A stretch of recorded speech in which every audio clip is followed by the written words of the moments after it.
everybody. Dan Illman along with Nicole Russo. Welcome to Spa Babies for Wednesday, July the 19th. It's race number 6 at the Spa. We're going 5.5 furlongs. Maiden special weight 2-year-old fillies. We kick off the 50-cent pick 5. Let's take a peek at this field. It is a big field. We've got 2 also eligibles. The 11 Tempting Lady, the 12 She Takes Cash. A couple of experienced horses in this race expected to take money, Nicole. The 9 Cozy Colby, the 3 I Like Fun Size. They already have run.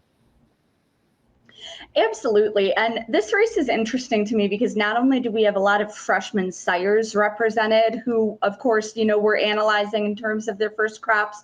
This is also one of those auction restricted maidens for horses that sold or were bought back for $50,000 or less in their most recent sale appearance. And these races really turn into good betting races. They're really, they create an evenly matched field, I think.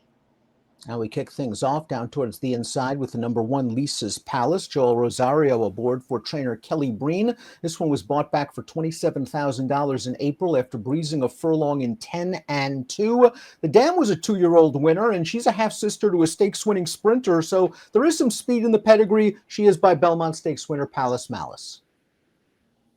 Yeah, and Palace Malice got off to a really good start with his first crop of 2-year-olds a couple of years ago with the likes of Structor, Miss Frost in his early crops. But I think he's been a little bit quieter as of late. That said, there is that speed and precocity in the female family. This filly based at Monmouth with trainer Kelly Breen. She's got some nice works at Monmouth, and we did see a horse in Collected Special, although for a different trainer in Jorge Delgado, come up from Monmouth off some good works there and run well in a maiden over the weekend here at Saratoga. The number 2 is Queen's Martini. Louis Saez aboard for Danny Gargan, who's had a 2-year-old debut winner in each of the past 2 Saratoga seasons. This filly is by Mucho Macho Man, 8% winners with juvenile debut runners. I wonder if maybe this filly might want to go a little bit further, but as you see on that July 4th drill, she worked very fast that half mile. Yeah, and as always, please take a look at the Clocker reports produced by our colleague Mike Welsh and his team up in Saratoga. They'll tell you not just how fast these horses worked, but how they did it, which is so key, especially with these young horses. And speaking of our colleagues, David Grenning wrote a story for opening week at Saratoga, looking at some of the 2-year-olds to watch on the grounds for this meet. And he noted that Danny Gargan really came in with a strong bunch of 2-year-olds this summer. He thinks it's perhaps his strongest overall 2-year-old group that he's ever had here in the summer. So that could be an angle to watch in the coming weeks as some of these young horses begin rolling out. Nicole mentioned the restriction in this race. It's for horses that sold or were bought back for $50,000 or less. Here's the 3 I Like Fun Size who just qualifies, selling for $50,000 as a Keeneland September yearling. Lots of sprint in the pedigree by a 17% 2-year-old sire in Upstart. We're going to watch her career debut. She didn't break very well. She fell far behind in the early part of this race. And the best part is what we're going to see. And that's the last 3/16 of a mile, because she really struts her stuff in the stretch to finish second behind a favored Pletcher Firster. Yeah, and she really had a poor break. She was bumped hard. She wasn't away well, as you noted. Finished with really good energy and interest, I thought. Showed a good attitude and a lot of professionalism, and should move forward off of that. She's from the family of Millionaire Tour of the Cat. These are quality Mid-Atlantic-based connections. Jockey Javion Toledo, trainer Anthony Farrier. The number 4 is Crazy Cammy. This is a daughter of Audible. What can we expect from the Audibles? This is a young first crop sire. Yeah, well, Audible, a son of leading sire and emerging sire of sires Into Mischief, won the Florida Derby.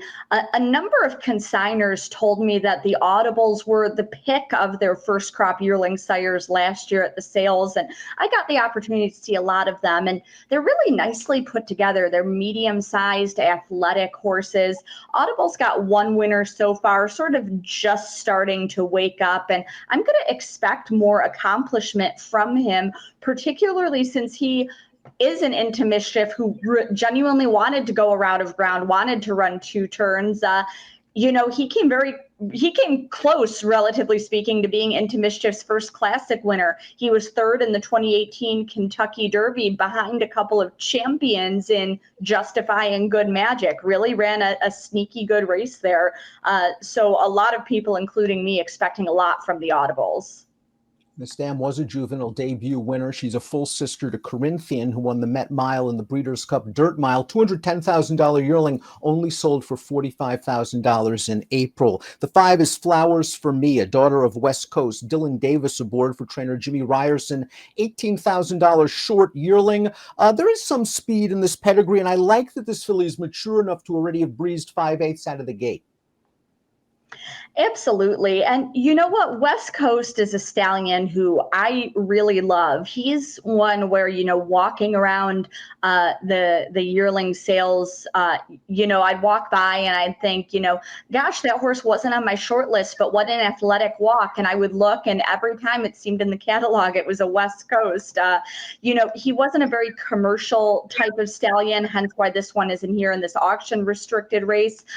This is his second crop. They haven't been very precocious, so this is one you're probably going to have to watch for down the line a little bit, but I am a big fan of this stallion. I think he's just producing some athletes.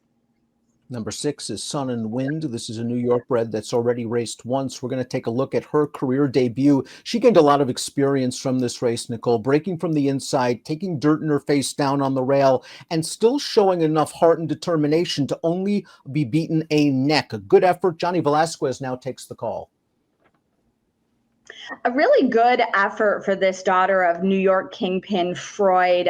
Very close on debut. Looks like she came out of it with some nice works. Again, please refer to the Clocker reports produced by our team. And I really like when 2-year-olds come out of their debut and work well. It shows that the light bulb is going on. And I think Velasquez is going to make a potent combination with trainer Rudy Rodriguez on this one.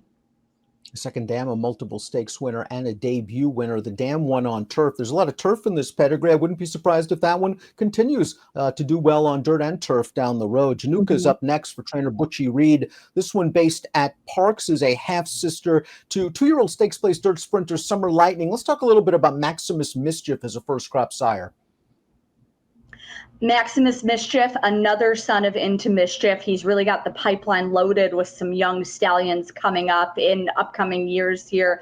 Maximus Mischief was a very good 2-year-old himself. He's throwing very typey foals, really look like what you'd expect from that, from this sire line. And he's starting to light up. He's got 5 winners already, and he's tied for the lead in this freshman class. Second dam, a multiple stakes winning dirt sprinter Irad Ortiz takes the mount. Almond Fudge is the number 8 by a very strong debut stallion. Practical Joke wins 20% with 2-year-old first-time starters. This one breezed pretty quickly at the April sale, selling for $50,000, and the dam has already produced 8 winners. Yeah, and looking at that female family, you see a lot of 2-year-old ability, a lot of speed in there. Practical Joke, you mentioned, has been a very good 2-year-old sire, and yet another son of Into Mischief in this race. Practical Joke, a grade 1 winning 2-year-old himself, imparts a lot of speed to his offspring. He's been a little bit, I think, underrated because he's come along in this same sire class as Gunrunner and Arrogate, who of course were champions and just breakout young stallions. But Practical Joke has been right behind them statistically at every point of call for their class, and he's a very, very good young sire. Tyler Gaffleone up for Fausto Gutierrez, who did such a wonderful job with champion Latruska. Cozy Colby is up next. Let's watch her career debut down at Gulfstream Park. This is going 5/8 of a mile. She was dismissed at 32-1, but she ran quite well to run second in this race with a respectable 60 buyer speed figure. And it appears that this daughter of Kozan was purchased privately by Gary Barber, sent to Mark Casse. Yeah, and that's really interesting as she makes her first start for Mark Casse, because technically with that $3,500 yearling sale, she qualifies for this race's condition, but we don't know what she may have been privately purchased for by Top Connections. So that's a really interesting thing to ponder there. She's by Kozan, who has become a very, very good young sire for the Florida marketplace, where they really value precocity and dirt speed. Jose Ortiz takes the mount. Bertriel, a New York bred, is the number 10. This one, Trevor McCarthy is going to take the mount aboard for Bruce Brown. Breezed a furlong in 11 seconds flat. $35,000 mate 2-year-old by Breeders' Cup Classic winner Vino Rosso. What can we expect from the Vino Rossos? You would think distance, but he did pretty well in his limited sprint opportunities. Yeah, and you know what? What we're getting from the Vino Rossos is sort of not what I expected. I expected him to be a nice stallion by breaking out Sire of Sires Curlin, getting a lot of support his early years at stud, but I expected them to improve with experience, with distance certainly, but Vino Rosso, I'm surprised how early these horses have been. He has a solid 4 winners already, is second on the freshman sire earnings list early. He was the first member of this group to have a stakes winner with New York bred the Wine Steward besting Open Company in the Bashford Manor. Here's another New York bred by the very good young sire. Some sprint and mile ability on the bottom of this pedigree. The 11 or 12 are entered for main track only, so we'll take a look at our top selections for our Wednesday Spa Baby event. We're both going with experienced runners. You'll take the 6 Sun and Wind. I really like the professionalism she showed in her debut. I like the professionalism. I like how close she was. I like the work tab coming out of the debut. And as I said, I like that combination of Johnny Velasquez getting aboard for Rudy Rodriguez. That being said, I think there are a number of ways you could go in this race, and you're really going to have to watch the board here and even evaluate them in the paddock if you're on track. I think this is that type of race. I respect Sun and Wind as well. I'm curious to see what we get from Cozy Colby, first time for Cassie. I think with this outside post position, if she breaks pretty well, she can settle in a good stalking position while clear of traffic. 6-2-7-9 for Nicole, 9-3-10-6 for me. Good race. Our auction maiden special for Wednesday, July the 19th. It's race number 6 at the Spa. Good luck.